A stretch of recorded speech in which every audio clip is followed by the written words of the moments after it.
Beneath the calm, familiar waters of the Mediterranean Sea, a slow and largely invisible process has been unfolding for thousands of years.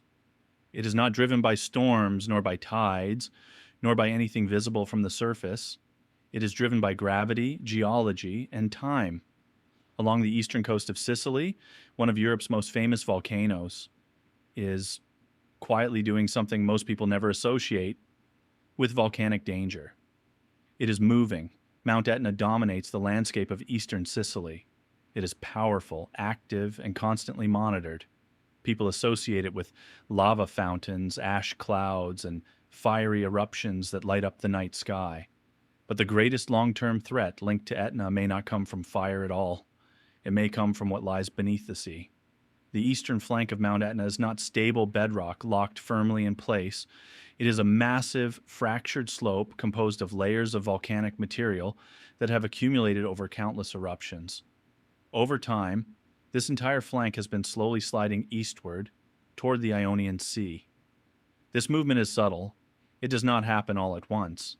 It progresses by centimeters each year, slow enough to escape everyday notice, yet steady enough to be unmistakable to scientific instruments. On land, this motion causes cracks in roads, damaged buildings, and distorted infrastructure.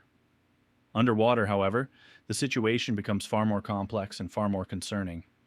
The slope does not end at the coastline. It continues downward for kilometers beneath the Mediterranean, plunging into deep water along steep submarine cliffs. These underwater slopes are covered in loose debris, fractured rock, and ancient volcanic deposits, all resting in a delicate balance controlled by gravity. Gravity never sleeps. As material accumulates on these slopes, pressure increases, fractures widen. Weak layers begin to separate. What appears stable for centuries can fail suddenly, not because of one dramatic trigger, but because the system finally reaches a point where it can no longer hold itself together. Scientists have mapped the seafloor east of Sicily in remarkable detail. What they have found is not reassuring. Sonar images reveal large scars, collapsed sections, and debris fields that extend far across the seabed. These features are evidence of massive underwater landslides that occurred in the distant past. They show that this slope has failed before, violently and without warning. An underwater landslide is not a slow-motion event. When failure occurs, enormous volumes of material can move downslope in seconds. Rock, sediment, and volcanic debris accelerate rapidly, displacing water as they go. The ocean does not absorb this movement quietly. It reacts by transferring that energy upward and outward. This is how tsunamis are born, without earthquakes. Unlike earthquake-generated tsunamis, which are often accompanied by strong shaking that alerts nearby populations, landslide-generated tsunamis can arrive with little or no warning. There may be no felt tremor, no obvious sign that anything has changed. The first indication can be the sea itself suddenly rising or retreating in ways that defy normal behavior. In the Mediterranean, this lack of warning is especially dangerous. The basin is relatively enclosed, and distances between coastlines are short. Waves do not need hours to travel. In some scenarios, coastal communities could have only minutes between the moment of collapse and the arrival of dangerous waves. Southern Italy is closest, but it is not alone. Depending on the scale and direction of a collapse, waves could propagate toward Malta, Greece, or the coasts of North Africa. Ports, harbors, and low-lying coastal areas would be particularly vulnerable.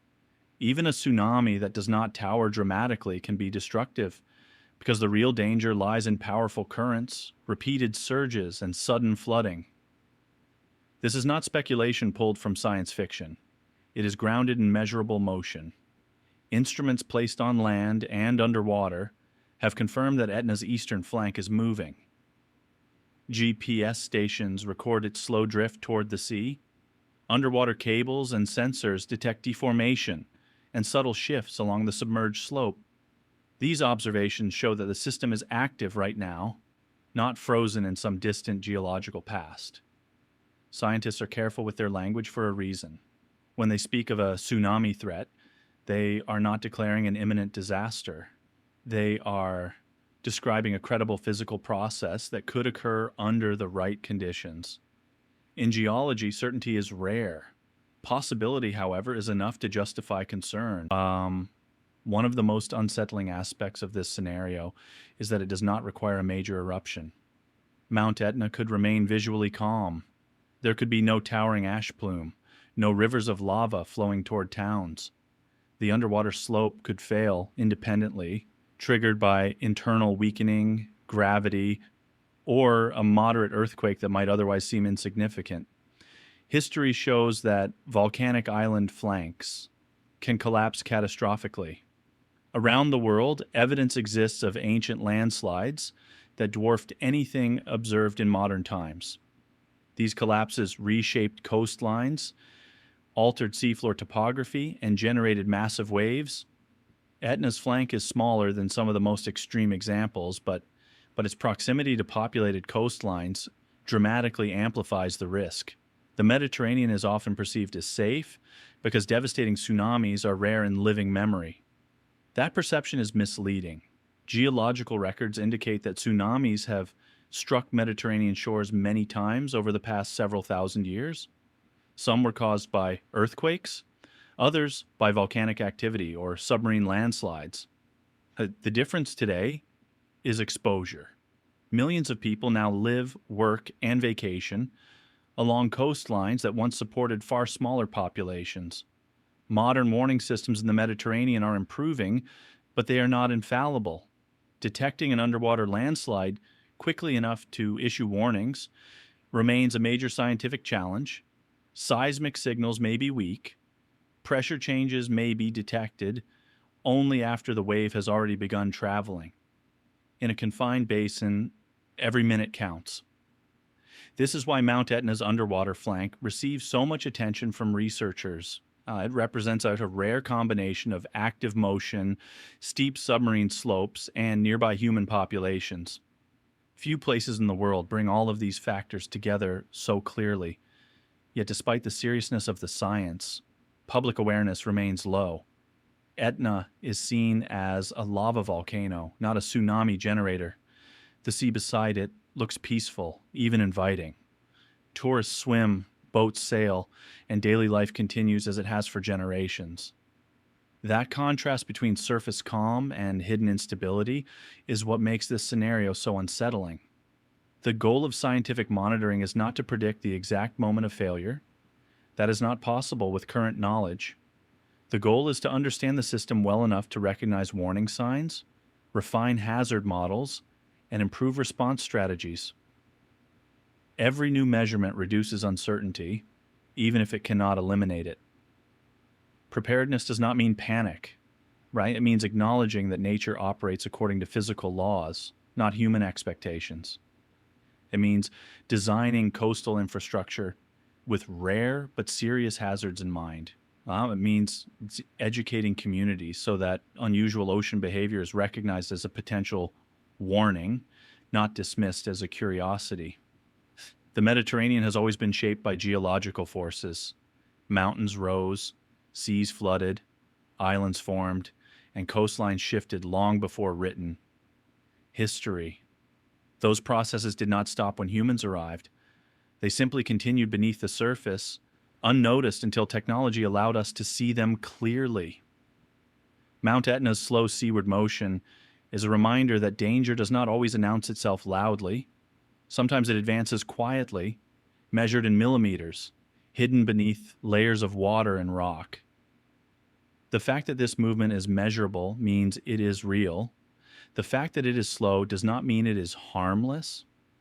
When scientists speak about a tsunami threat linked to Etna's underwater slope, they are not predicting catastrophe. They are highlighting a vulnerability. They are pointing to a process that deserves respect and attention, not because disaster is guaranteed, but because ignorance increases risk. The sea will remain calm most days. The volcano will continue to erupt occasionally, as it always has. Life along the Mediterranean will go on. But beneath that normalcy lies a system capable of sudden change. Whether that change occurs in our lifetime is uncertain. What is certain is that the potential exists. Understanding that potential is the first step toward resilience. The Earth does not operate on human timelines. It does not provide reassurance or warnings tailored to our comfort. It simply follows the laws of physics, releasing energy when and where conditions allow. The real question is not whether Mount Etna's underwater flank could fail. Geological evidence suggests that it can.